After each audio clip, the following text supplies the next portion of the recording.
بسم الله الرحمن الرحيم والسماء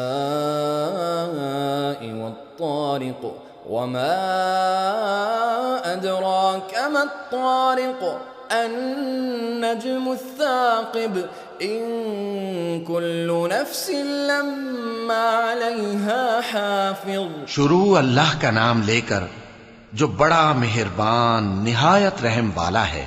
آسمان کی اور رات کے وقت آنے والے کی قسم، اور تم کو کیا معلوم کہ رات کے وقت آنے والا کیا ہے؟ وہ تارا ہے چمکنے والا، کہ کوئی شخص ایسا نہیں جس پر کوئی نگہبان نہ ہو. فَلْيَنظُرِ الْإِنسَانُ مِمَّ خُلِقَ خُلِقَ مِن مَّاءٍ دَافِقٍ يَخْرُجُ مِن بَيْنِ الصُّلْبِ وَالتَّرَائِبِ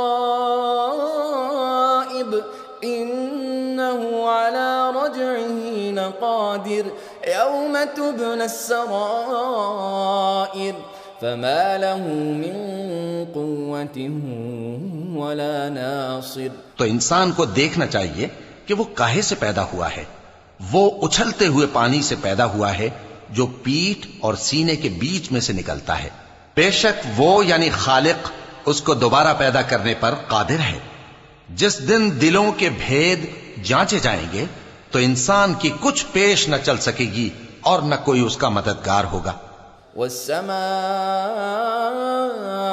ذات الرجع والأرض ذات الصدع إنه لقول فصل وما هو بالهزل إنهم يكيدون كيدا وأكيد كيدا فمهل الكافرين أمهلهم رويدا. آسمان کی قسم جو میں برساتا ہے اور زمین کی قسم جو پھٹ جاتی ہے کہ یہ فیصلہ کن کلام ہے اور یہ کوئی مذاق نہیں. یہ لوگ اپنی تدبیروں میں لگ رہے ہیں اور میں اپنی تدبیر کر رہا ہوں. تو اے نبی صلی اللہ علیہ وآلہ وسلم، تم کافروں کو مہلت دو، بس چند روز کی مہلت اور دے دو.